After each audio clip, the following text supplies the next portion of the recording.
Right, so this is 25 build tricks for the Copper Age. Yeah.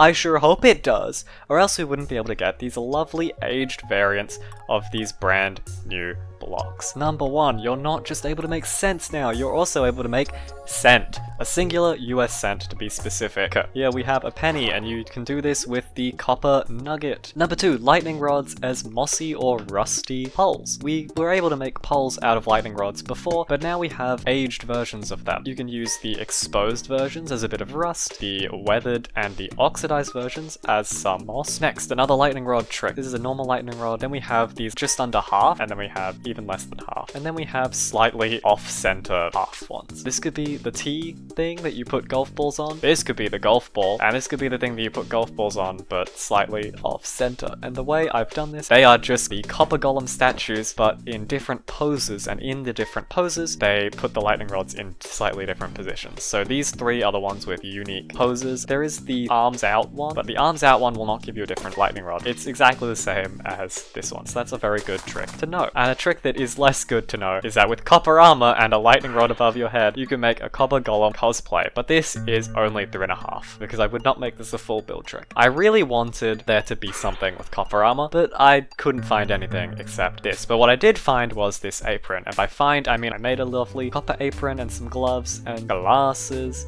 and I hope you like it. But what I also hope you like is a lantern bearing golem. You can put lanterns on top of copper golems, and they look really lovely. You could also put other stuff, except if you're an astute viewer, you would notice that we only went up by half, from 3.5 to 4, because you cannot put stuff on top of a copper golem without commands. If anything requires a bottom supporting block, you cannot put it on top of a copper golem, because if we look closely, the copper golem hitbox does not extend all the way up to the top of the block. But something that does work in survival is number 5, shelves acting as a good trim. Here I've used acacia ones because they blend in with copper, and they act as a lovely trim for a floor. You could also do this as a trim for a roof or something else, but they're just good trims in general. But what else is good is the copper chest textures. Obviously from the front these are not very versatile, but if we look at the bottom, they look exactly like the block of copper. And then the top texture looks like the chiseled copper with this lovely cross pattern. But because they are double blocks, it means there's a double cross pattern and a double oxidized block, which means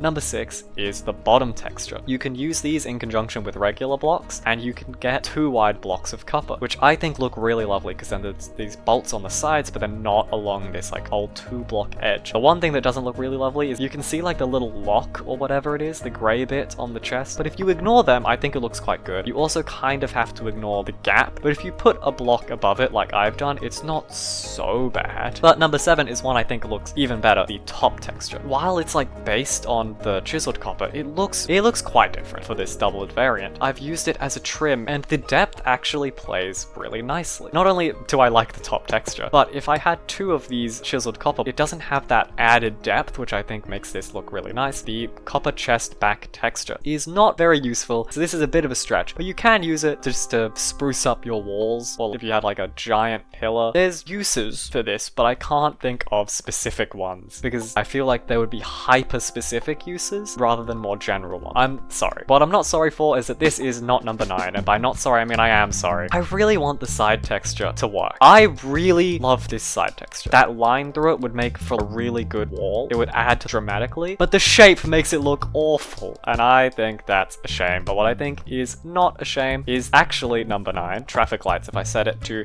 night, you can see that we have the copper torch. It looks really good as a far away traffic light. It looks a bit worse from closer up, but from further away it looks better than the alternatives. In the past we have been able to make traffic lights. Here I've used stained glass panes in item frames and glowing ones. These are certainly a way to do traffic lights, but from afar I think they actually look not great. Especially the red one, it's not super readable from afar, and also they don't emit light. So from afar they're more bright, they actually emit light, and I think that is really cool. And what I think is also really cool is number 10, shelf signs, that I did not invent, but it'd be remiss of me to not put this in a build trick video because it's such a good trick. It looks very nice. Editing Sham here, I realized I didn't mention this, but in case you don't know, these are just banners in shelves. Number 11, rusty rundown bars. You can use these exposed copper bars and copper bars like the lightning rod, and you can make these rusty bars, mossy bars. You can make it look like the bars have grown some moss, which is good for some older builds. But what's also good for builds fields are hot bars, and I'm not talking about the ones down here. I'm talking about these regular copper bars. You can get these bars coming closer to lava, and they get red hot. They're red hot because they're going into red hot lava. And by red hot, I mean orange hot, because that is very clearly orange, and whoever invented the saying red hot did not know what they were talking about. Much unlike myself, who does know what I'm talking about. 14. Girders! You can put these shelves back to back, and they look like lovely girders. Number 15. Better vertical curves. You can put some stairs into some shelves, into some trapdoors, into some regular blocks, and you have a much smoother vertical curve. Unfortunately, you can't put shelves on the floor. I think you really should be able to. Item frames you can put on the floor, and shelves are made for displaying items. So I think we should be able to get floor shelves, not number 16. These aren't vertical slabs. Shelves are not vertical slabs. If you look at it, this inner bit is the same width as a trapdoor, and then here it's only 2 pixels more than a trapdoor, making this 5 pixels wide, whereas a slab is 8 pixels tall. So 5 versus 8, it's not a vertical slab. Is it the closest thing we have to a vertical slab? Yes, but also it's got this curved shape on the side. I love them, and you can use them as vertical slabs to some extent, but these are shelves, like how these are trapdoors, not vertical slabs, because trapdoors are also used like similarly to how you would use vertical slabs, but they're not called vertical slabs. This is not going to fulfill the niche that vertical slabs would fill. But what will fill a niche are still shelves. Actually, number 16, wallpaper. The wood bits at the bottom. I don't know what these wood bits at the bottom are called of wallpaper, but I know what wallpaper's called is called wallpaper. I've also used shelves over here on this chair. They're a really good building block, but again, not a vertical slab. Would a vertical slab have this lovely curve to it? It wouldn't. It's not a vertical slab. But what it is number 17, rafters. You can use the shelves similarly to girders, just as rafters, just by palette swapping and putting them in a different context. Then number 18, shelves with trapdoors. They slot really lovely into trapdoors because the inner bit is the same width, which means that these outy bits can look really nice when put with vertical slabs. What? Sorry, we don't have... When put with vertical trapdoors, not vertical slabs, because we don't have vertical slabs. Probably you would want to use these on builds where you're going to be viewing them from further away, because the shape works really nicely, but the texture does not quite match, because this is using stripped, whereas this is closer to the plank. But what isn't closer to the plank are still shelves, because shelves are able to make smaller holes and nearly slabs. So if you put 2 shelves together, they pretty much make a slab. You know, 5 plus 5 is 10, and a slab would be 8. So this is actually more width than a slab. However, you can only put them in the middle of 2 blocks, so it's an off-center vertical slab. But as you can see, I've just used these to make like better holes in the floor, and I've like worked them with these stairs and slabs, and they look like lovely holes in the floor if this was a rundown build. Jumping through the painting, number 20, food to die for. Ha ha ha ha. Anyway.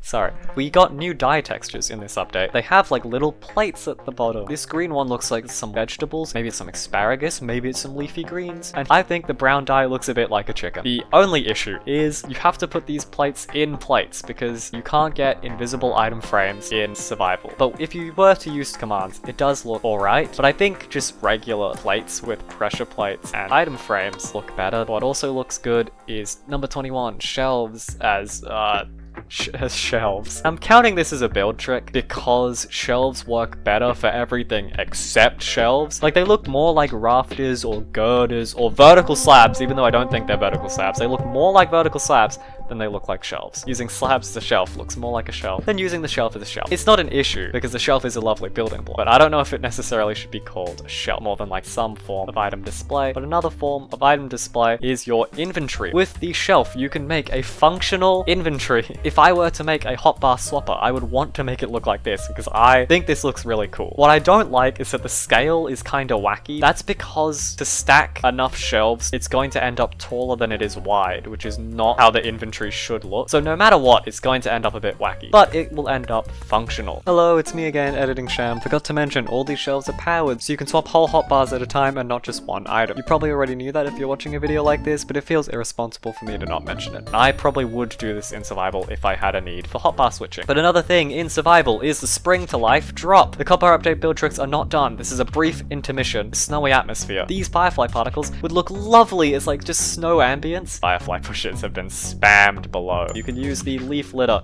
as animal droppings, and I've also used some podzol because maybe they like pooping in this corner a bit more. The golden goose. You can use the warm chicken as a golden goose with a lovely golden egg it's laid. And I've used some shelves to make a pedestal, so you know, that's a cop drop building trick. It's a silly one, but I like it. And also, it looked a lot more majestic before I built this above it. On the topic of above, let's go back above to over here, where we have the lovely shelf textures, like 22.5. I want to say ladder, but because these like outy bits, they stack 1, 2, 1, 2. Because they stack, it does not look too good as ladder. However, for detailing, it's really good. As you can see, I used it for detailing here. I'm not sure if you noticed, maybe you did. Number 23, I've only incremented half because birch is able to be used for like any bits. Another thing with the spruce trapdoor is its signs slot in quite nicely. And that's the same with the acacia one, and honestly the same with most of these here. The spruce one looks like you have bolted this sign into the wall. It's a really good detail. Just like number 25, our final one, bolts in a pillar. You can use the back of the shelf to make bolts in your dark oak pillar, because that's basically just what the back of the dark oak shelf is. I'm kind of jealous that we didn't get that for the spruce shelves, because spruce is a block I use a lot more. If we had gotten these bolts but like on the spruce, that would have been amazing. Can you imagine being able to like just put actual bolts into your spruce pillars? That'd be lovely. Unfortunately, you can't do that, but what you can do is do it with dark oak shelves. And that brings us to the end of the list. I hope you enjoyed my copper dropper building tricks. Leave some feedback in the comments, or just say whatever you want down there. Goodbye. Mannequins are really cool. Obviously, there's no build tricks to do with mannequins. You could just steal people's skins. If I put on armor, the armor, it like does not properly follow the armor. Please appreciate this skin. This is a copper golem inspired outfit. Boots are inspired by a copper golem. The apron, the glasses, copper golem inspired. And then I put my hair in a lovely top bun like a copper golem's lightning rod. I think it is really cool. Okay, bye.